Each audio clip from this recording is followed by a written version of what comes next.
आज की इस क्लास में हम पढ़ेंगे रिलेशन एंड फंक्शंस में एक्सरसाइज 1.2 में क्वेश्चन नंबर 2 देखेंगे। आइए देखते हैं क्वेश्चन नंबर 2 क्या है। चलिए देखते हैं। If f such that n tends to m be a function, मतलब f कोई फंक्शन है नेचुरल नंबर से नेचुरल नंबर भी है फंक्शन और इसको डिफाइन किया गया है defined as fx equal x square, then check f is 1 1 and n2। तो आपको चेक करना है f 1 1 है या n2 है, ये दोनों है, ये बात आपको चेक करके दिखानी है। तो आपको इस क्लास में बताया गया था 1 1 और n2 होने के लिए आपको बताया गया था। तो थोड़ा सा मैं हिंट देता हूं 1 1 n2 के लिए कि जब देखिए सपोज लीजिए दो वेन डायग्राम है, ये ए है बी है, इसको हम लोग कहते हैं डोमेन कहते हैं। डोमेन इसको कहा जाता है वो डोमेन। सपोज कर लीजिए इसके अंदर एक एलिमेंट्स हैं सब x1 x2 x3 y1 y2 y3। Okay देखिए यहां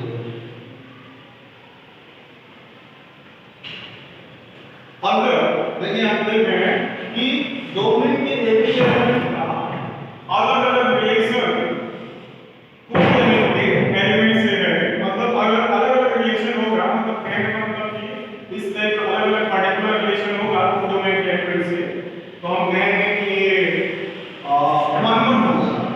और आंटू के लिए मैंने कहा था कि वो डोमेन के एक भी एलिमेंट छूट करना चाहिए, है ना। यहां पर आप देख रहे हैं वो डोमेन का एक एलिमेंट है y3, इसका कोई भी प्री इमेज डोमेन में नहीं। अगर वो डोमेन का एक भी एलिमेंट छूट जाता है तो हम कहेंगे कि आंटू नहीं। तो चलिए आइए देखते हैं कि ये जो फंक्शन दिया गया है f such that n tends to m, ये क्या आंटू है कि 1 1 है, आइए देखते हैं। इसके लिए हम बनाएंगे एक वेन डायग्राम। देखिए ये दो वेन डायग्राम मैंने बना लिया। यहाँ पे दोनों नेचुरल से नेचुरल नंबर में आपको निकालना है, चेक करना है। तो यहाँ पे आ गया नेचुरल नंबर, नेचुरल नंबर। और नेचुरल नंबर आपको मालूम है कि नेचुरल नंबर क्या होता है, आप जानते हैं counting number is called natural number.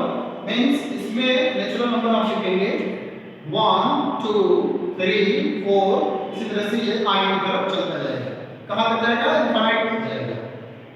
Similarly, we can write here 1 2 3 4 5, ऐसे आगे तक ये चलता जाएगा। ठीक है, क्योंकि दोनों नेचुरल नंबर है तो दोनों में सेम एलिमेंट होंगे, तो दोनों में मैंने सेम एलिमेंट लिख दिया।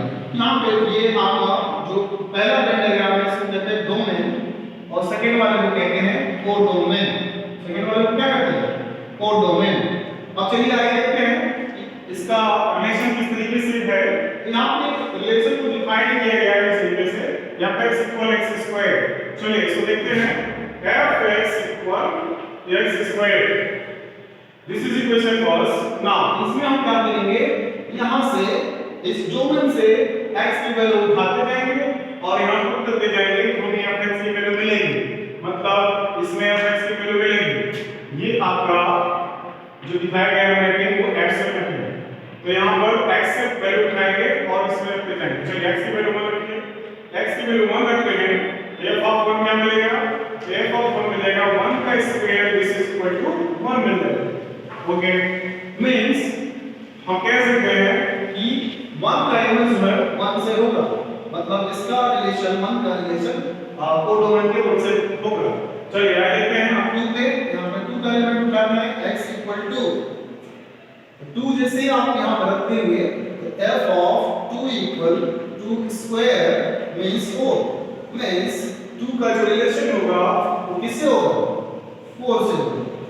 Similarly, we can put the value of x equal 3 and 4, then we get f of 3 equal 3 to the power 2 equal 9, and put the value of x equal 4, we get square of 4 equal 16। तो यहाँ पे आप देखेंगे कि 3 पर जो image बनेगा यहाँ 9 में बनेगा। इसके अंदर नेचुरल नंबर जाहिर सी बात है इसके अंदर 9 भी होगा। होगा और 4 का इमेज भी इसके में बनेगा। तो यहाँ पे आप देख रहे हैं कि डोमेन के अलग-अलग मींस डिस्टिंक्ट एलिमेंट का रिलेशंस कोडोमेन के अलग-अलग एलिमेंट से है। अब देखिए 1 का इमेज 1 से, 1 का रिलेशन 1 से, 2 का 4 से, 3 का 5 से, 9 का जाएगा 4 का 16 से। मींस ये क्या हो जाएगा 1 1 होगा। क्या होगा 1 1 होगा। तो पहला आप लिखेंगे it is 1 1 mapping. it is a 1 1 mapping. चलिए R2 चेक करते हैं। तो R2 चेक कर रहे हैं आप, यहाँ पे आप देख रहे हैं ये जो 2 है और ये 5 है और ये जो 3 है, ये जो एलिमेंट है कोडोमेन में, इनका कोई भी प्री इमेज डोमेन में नहीं है। यानी कि ये जो एलिमेंट है ये छूटे हैं, इसका कोई रिलेशन नहीं है डोमेन के किसी भी एलिमेंट से। हम कह सकते हैं ये R2 नहीं होगा। तो दूसरा आप लिखेंगे it is not R2। Okay, अब इसी बात को स्टेटमेंट में कैसे लिखते हैं, चलिए स्टेटमेंट में देख लेते हैं इस बात को। इस स्टेटमेंट में हम दिखाते हैं for 1 1 मैपिंग 1 1 मैपिंग के लिए हम दिखाते हैं कि f of x1 equal f of x2 and x1 equal x2। अगर ये चीज होगा तो आपका जो मैपिंग होगा वो क्या होगा 1 1 होगा। चलिए इससे हम कुछ चलते हैं। तो put x equal x1 and x equal x2 in equation first we get, जैसे आप पुट कर देंगे यहाँ पे आपको मिलेगा f of x1 equal x1 square, this is equation number 2, and similarly we can write here f of x2 equal x2 square, this is equation number 3. Now the condition of 1 1 mapping is f of x1 equal f of x2, then f of x1 equal f of x2. Now value of f of x1 is x1 square, and value of f of x2 is x2 square. This is implies that x1 equal x2. This shows that the given mapping is 1 1 mapping. This shows that the given mapping is hence given mapping is 1 1 mapping। दिया गया जो mapping है ये 1 1 mapping है। Okay, अब आप देखेंगे यहाँ ये 1 1 मैपिंग निकालिए R2 के लिए। दूसरी कंडीशन में स्टेटमेंट आप लिखेंगे for R2 के लिए कंडीशन मैंने बताया था कि f of x equal y, f of x equal y अगर होगा तो ये R2 होगा। चलिए वैल्यू पुट करिए यहाँ से इक्वेशन 1 से।